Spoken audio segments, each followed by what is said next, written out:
Chester Poage was a 19-year-old college senior who would unexpectedly suffer one of the most gruesomely prolonged deaths, torturous enough that he would begin begging to be killed just to relieve the unbearable agony.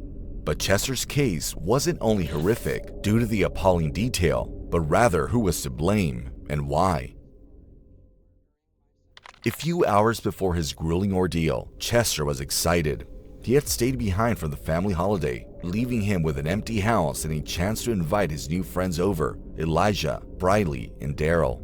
Despite his kind nature, Chester was known as a social outcast, bullied throughout high school for being tall and skinny with ginger hair and buggy glasses. He didn't actually have any friends prior to meeting the three men. Hence, Chester was eager to please them, inviting them over for the evening to drink and play video games. But Chester didn't know the men very well, and unbeknownst to him, they hadn't met by chance. The rest of the day was already carefully planned. So who actually were these supposed friends, and what horrors did Chester endure to make him beg to be killed? This would all remain a mystery for the time being. After a few days, Chester's mother Dottie and sister Samantha returned home from their holiday. Pulling into the driveway, they noticed Chester's car was missing. Upon opening the door, they found the house ransacked, broken glass littered the floor, valuable electronics gone, and most importantly, Dottie's gun and Chester himself nowhere to be found, and so Dottie frantically reported him missing. But it wouldn't be easy for police. They spent weeks interviewing friends and acquaintances, but with nobody able to offer anything of use, it seemed hopeless. But that would all change on the 22nd of April, when a woman hiking Higgins Gulch stumbled upon a body missing its ears and mutilated beyond recognition, revealing an end more gruesome than anyone had expected. To give a little context, Chester's life had hardly been easy up until his murder. The tragedy began long before. Chester Allen Poage was born July 4th, 1980, on the family farm just outside Norton, which had been in the Poages for over a century. They raised cattle and cultivated wheat and seemed like a perfect family. Behind closed doors, however, the family struggled. Parents David and Dottie had a rocky marriage. In 1996, only 4 days after Dottie filed for divorce, David would end up taking his own life. His death was hard on the whole family, but for Chester, losing his father was especially devastating. Throughout his schooling years, he was bullied for his appearance, uncommon name, and even his father's death. Beneath it all, however, was a kind-hearted teenager who longed to make friends. With a limited social circle, Chester focused his energy into hobbies such as playing the drums, woodworking, and electronics. When high school graduation rolled around, Chester was overjoyed. Finally, he could leave the school which taunted him and make new friends elsewhere. On March 10, 2000, Samantha and Dottie decided to take a vacation to the warmer state of Florida. Chester was invited, but ultimately chose to stay behind due to work. With nothing to do and no close friends, Chester soon became bored. His family's wealth often drew people toward him. Their home was nice, their car was expensive, and Chester's personal belongings, like his high-end stereo system, eventually caught the attention of three local young men: Briley Piper, Elijah Page, and Daryl Hoadley. These three lived together, leading reckless, lawless lives. At the center of the group was Briley Piper, a natural leader but a deeply troubled individual. He was known to have set fires, groped women, and committed multiple robberies. Daryl Hoadley also came from a difficult background. He grew up in a home filled with abuse, enduring the mistreatment of his mother along with the men she would bring home. Despite this, the third member of the group, Elijah Page, had suffered the most horrific childhood of them all. At age 2, his mother would sell him to drug dealers for sexual favors. His father once even having used him as a human shield when a dealer became aggressive, and his family was often homeless, relying on abandoned buildings for shelter. Briley eventually took note of Chester's trusting nature, inviting him into their circle. This attention was exciting for Chester. He began spending time at their house, playing video games, drinking, and feeling, for once, like he belonged. With the house to himself, he decided to return the favor and invite them round. The three men arrived in the evening. They played video games on Chester's PlayStation, drinking and hanging out. But at some point, Briley and Elijah wandered off into another part of the house without any explanation. They were gone for a suspiciously long amount of time. Chester must have thought it was strange, but didn't question it. After all, he wanted to fit in. They returned and promptly suggested heading back to their place.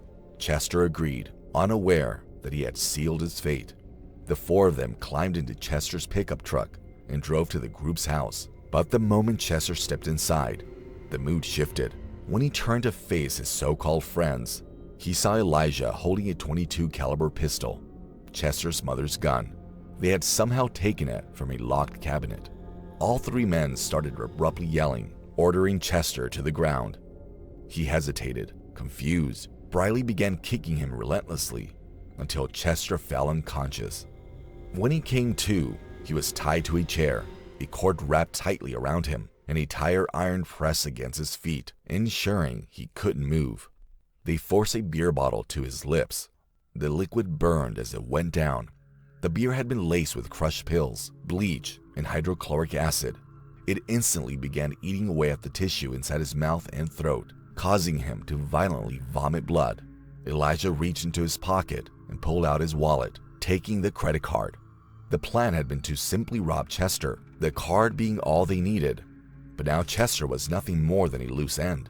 They began discussing how to kill him, all the while in front of Chester. They all agreed to take him somewhere secluded. Forcing Chester back into his car, they made the 10-minute journey to Higgins Gulch, a remote area just outside of Spearfish, surrounded by thick trees and far from earshot of the town. They ordered him out of the car, making him walk toward the woods. Whilst marching him forward, they tore off his clothes, stripping him down to nothing but his underwear and shoes. They struck him repeatedly while forcing him deeper into the woods, leading Chester toward an icy creek. There, the attack escalated to its final stage. The men ordered Chester to lay down in the freezing water. Elijah pulled out a large knife, driving it into Chester's neck. Grasping the wound and barely able to stand, Chester made the final plea. Knowing he was going to bleed out, he begged to at least do it in the warmth of his own car. To his surprise, Briley agreed, telling him to wash the blood from his wound. He didn't want any stains in the car, the glimmer of hope for Chester. But it was, of course, a lie. As soon as he leaned over the icy water, they pushed him down, submerging him in the freezing creek. In an attempt to finally kill him, Briley forced his foot against Chester's neck, while Elijah and Daryl held his body under. But just before he drowned, they decided they weren't ready to let him die yet. They pulled him out, leaving him gasping for air. Briley forced a knife through his skull. As Chester lay barely clinging to life, they began crushing his head with nearby rocks, blow after blow, until finally the brutal attack ended. The three men didn't bother to conceal Chester, instead leaving him just as he died. They then took his car, stopping off at his house to steal anything of value, then deciding to drive to Piper's sister in Missouri in the hopes of staying with her for a while. But she refused, so they returned to South Dakota, where they used Poage's ATM card to withdraw cash, as well as selling some of his property. They then split up and went their separate ways. Weeks passed without any indication of what had happened to Chester or where he'd gone. Dottie's hope for ever seeing her son again was dwindling, until the repulsive smell of rotting flesh would draw a hiker deeper into the woods, where they would stumble upon Chester's body, partially submerged in the creek. His family was advised not to identify him due to his condition being so hauntingly brutal. Eventually, Daryl Hoadley, overwhelmed with guilt, confided in a friend who immediately felt unsettled and alerted law enforcement. The police fitted him with a wire and sat nearby, listening in on the conversation in an unmarked vehicle. Hoadley confessed to his involvement, stating, "We had a .22 pistol and it was his gun too." The audio was exactly what they needed. Officers immediately brought Daryl in for questioning. During the interrogation, he provided the names of his two accomplices, but claimed that he had not been present at the murder scene. Acting ignorant to the murder, he suggested his two friends must have carried out the torture. Investigators found Briley in Alaska, but Elijah proved much more difficult. He was hidden somewhere in Missouri. Knowing he had stolen numerous items from Chester's home, authorities alerted local pawn shops, asking them to report any attempts to sell stolen goods. Their strategy paid off. Someone matching Elijah's description had tried to sell a stereo. Within hours, officers descended on the location and took him into custody. Now, all 3 suspects were in police custody, and the interrogation process began. The questioning was chaotic. Each suspect tried to minimize their own involvement, pointing fingers at one another. But the breakthrough came when Elijah was taken to the crime scene. His recollection of events matched the forensic evidence investigators had gathered. With Page's confession and the physical evidence aligning with his account, detectives had everything they needed. Darrell Hoadley received a life sentence without parole. Briley Piper, the ringleader of the group, was sentenced to death. He remains the only person currently awaiting execution in South Dakota, his most recent appeals being denied. Elijah Page, in a rare and unexpected move, asked to be sentenced to death. And so on the 11th of July 2007, Elijah received a lethal injection. He had no last words, his death being swift and silent. Chester's mother, Dottie, attended Elijah's execution.